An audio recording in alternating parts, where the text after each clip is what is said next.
Penny from Heaven by Jennifer L. Holm. Chapter 15. A Punishment Worse Than Death. It's a steamy August day. After we finish work at the store, we bicycle back to my house for lunch. It's so hot that I'm soaked straight through and go change into a fresh blouse and a pair of pedal pushers.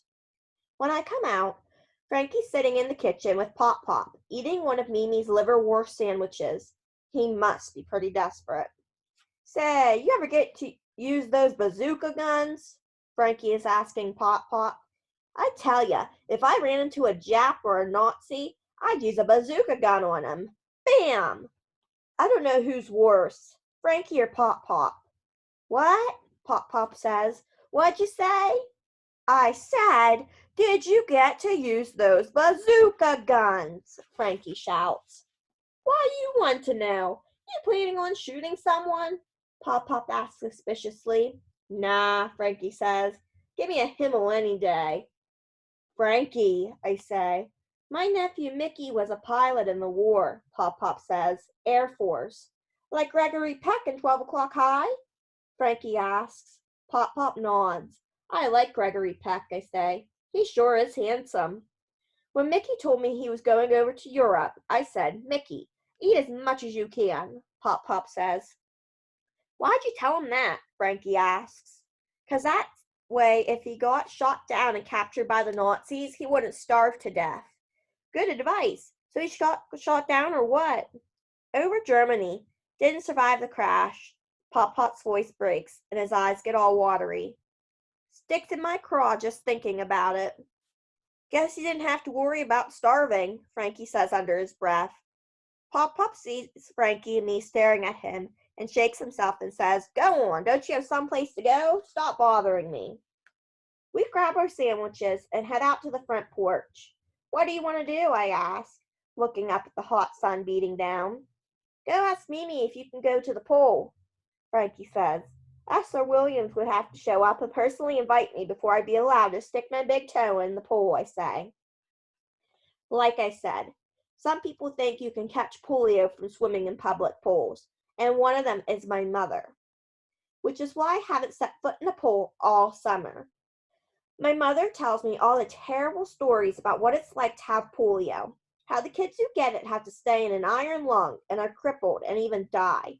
Far as I can tell, the only thing nursing school did for my mother was scare her about everything. Go on, Frankie says. Ask her. Mimi's a softie. Maybe she'll let you go. Mimi's paying bills when I go inside. May I go to the pool? I ask. Please? She shakes her head. You want to end up in an iron lung? So much for her being a softie. It can't be hotter in an iron lung than it is here, I mother and go back outside. Well, Frankie asks. At this rate, I'll be 100 before I get to the inside of a swimming pool, I say. We sit on the porch and play cards in the shade. Frankie's the better card player, mostly because he cheats. His father taught him all sorts of card tricks that he learned when he was away in jail. Knock it off already, I say after he wins the 15 in a row. What? He asks, all innocent. I give him a look. I saw you pull that card out of your pocket. What card? The ace, I say. You're just a sore loser, he says with a small snicker. Am not. Mimi comes out wearing a hat. Pop Pop at her side. We're going over to see the Hearts, she announces. We won't be back until 5 o'clock. Okay, I say. She eyes Frankie. You'll be all right here on your own? Yes, Mimi, I say. I promise not to do anything exciting. She presses her lips together as if she's unsure about leaving me with Frankie. What are we waiting for? My hair to grow back? Pop Pop asks. Don't get into any trouble, Mimi calls over her shoulder as they walk to the car. The minute the cars disappeared around the corner, Frankie grabs my hand and says, Let's go. Go where? I ask. He screws up his face. The pool? Where else? But Mimi said I can't go. Frankie has a devilish gleam in his eye. Just think of all that nice, cool water going to waste. I hesitate. I don't know. Come on, Frankie says. Seriously. We go now and get back before Mimi and Pop Pop return, see? I look at him uncertainly. What if my mother finds out? He winks at me. She'll never know. I'm floating on my back, looking up at the blue sky, a smile on my face. After changing into our suits and grabbing towels, we rode our bicycles over to the pool. It seems like every kid in town is here today. I guess the other mothers don't share my mother's worries. Either that or they can't take their kids whining. But the biggest surprise of the afternoon is finding out that Jack Tizzlewig is a junior lifeguard here. Hi, Penny, Jack says. I'm so startled I don't know what to say. I just sort of nod at him. Luckily, he can't see my horrible hair because I'm wearing a bathing cap. Now I can't stop thinking about Jack. He's got an awfully nice smile. All of a sudden, I'm having these crazy ideas about Jack asking me on a date or taking me to a dance. I almost blush when I imagine what it would be like to kiss him. Then I realize I really must be dreaming because I hear Jack calling my name. Penny, he calls. I just keep floating, but he calls my name again, and this time I open my eyes. Penny Felucci, please come to the lifeguard stand, he calls through the bullhorn. I can't believe my ears, but when I look up, I see Jack standing at the side of the pool waving at me. I wave back at him and then freeze because standing right next to him is my mother. All the kids in the pool start laughing and clapping, and even a few whistle as I make my way over. Veronica's sitting on the side and gives me a little wave. And that's when I know for certain that ending up in lung can't possibly be any worse than dying of pure embarrassment. My mother lectures me the whole way to the house. Apparently she came home early to surprise me, but when she couldn't find me, she got suspicious. I'm so disappointed, she says. Wait till Mimi hears about this little stunt of yours. I don't say anything. I just stare straight ahead. This is what we get for trusting you to behave, to do the right thing, she demands. An iron lung can't be any worse than living like this, I shout. I can't go to the movies. I can't go in the pool. It's like I'm a prisoner. You won't let me do anything. We'll see about that, she says grimly. I'm not allowed to leave the house for the rest of the summer, and it's only the beginning of August. The only places I can go are the store and Nani's house. How was I supposed to know she'd have a spy? Frankie protests when he finds out. After spending the morning at the store, I go straight home and make myself a cream cheese and grape jelly sandwich and go out to the front porch to eat it. This is the most exciting my day will get. It's only been a week, but I can honestly say I know what it feels like to be in jail. No wonder Uncle Angelo is such a wreck. How can anyone do anything after such torture? Mimi opens the front door and smiles. Would you like some cake? I shake my head. Maybe we can make a new bedspread for your room this afternoon, she suggests. You've been saying you wanted something different. It doesn't matter anymore. Mimi sighs and closes the door reluctantly. I know Mimi is trying to cheer me up, but a new bedspread isn't going to make up for the plain fact that my life is ruined. Every other kid in town is having a great time, and I'm stuck at home with Mimi and Pop Pop. I have weeks of this to look forward to, not to mention all the teasing I'm going to get when I go back to school, and that's not the end of it. Mother's dating Mr. Mulligan again. I thought I'd gotten rid of him, but he showed up at the door last night. You're going out with him again? I asked my mother. But he's not another word from you, young lady, she snapped. I haven't forgotten your little performance when you came over for dinner.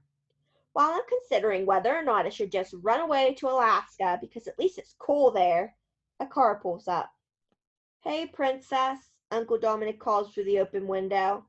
I run to the car. Hi, I say, leaning in. You busy? Not unless you count sitting around doing nothing, I say. What do you say to going to the beach? He asks. My face falls. I can't. I got in trouble. I heard, he says. I look down at the ground and then my head snaps up when I hear him say, maybe I can talk to your grandmother. Really? You would do that for me? He bites his lip and nods. I wait on the porch while he's inside talking to Mimi. I'll never know what he told her. All I know is that a few minutes later she comes out to the porch. Be home by dinner and don't spoil your appetite, she says. I can't believe my ears. Really? Mimi's face turns serious. If your mother finds out about this, I hug her soft waist and say the words that got me into this fix to begin with. She'll never know. The beach is already crowded by the time we got there, but we find a good spot just the same. Uncle Dominic's made a real effort to be normal, and I know it's just for me. He's not wearing slippers, just regular shoes and bathing trunks. I don't know if it's because we're out of the neighborhood, but he seems like a different man, happier. He runs straight out into the ocean, diving beneath a big wave and popping up on the other side. We bob in the waves with the rest of the kids and parents on vacation. Some of the fathers look sort of stunned, like they can't believe they're in the ocean, their toes brushing the sand, and not in some factory or office somewhere. Watch out for the sharks, Uncle Dominic says, baring his teeth. He has a chip in his front tooth. We swim until we're tired, and then we go and lie on the beach to dry off. Uncle Dominic buys us a bag of peanuts from the man walking around. Some young ladies have put their blankets next to ours. They're pretty, and they're looking at Uncle Dominic like he's saltwater taffy. I don't usually think of Uncle Dominic as the eligible bachelor type, but here on the beach, out of the back room of the store, I see what they see. He's got a real sweet smile. He seems like a normal fella at the beach, but it's just like a pool of water in the desert, a mirage. I hear the young ladies invite him to have a drink with them on the boardwalk. Some other time, he says, I have a date with my niece here. Your niece? How sweet, the young ladies coo. We change to our clothes and head to the boardwalk. How about those rides, he asks with a grin, and I grin right back at him. We go to the bumper cars first, my favorite. Then there's the Ferris wheel, the teacups, the tilt-a-whirl, and the whip. Afterward, we sit on a bench on the boardwalk and eat hot dogs with sauerkraut and wash them down with fresh squeezed orangeade, the coldest, most delicious drink in the whole world. Uncle Dominic buys me a coconut patty to eat on the ride home, and it melts in my mouth. We get the windows rolled down and Bing Crosby singing A Perfect Day on the radio. As we drive down my street, I look over at Uncle Dominic. For a moment, I imagine that he is my father, and it's just the two of us coming home after a day at the beach. Something any regular kid would do.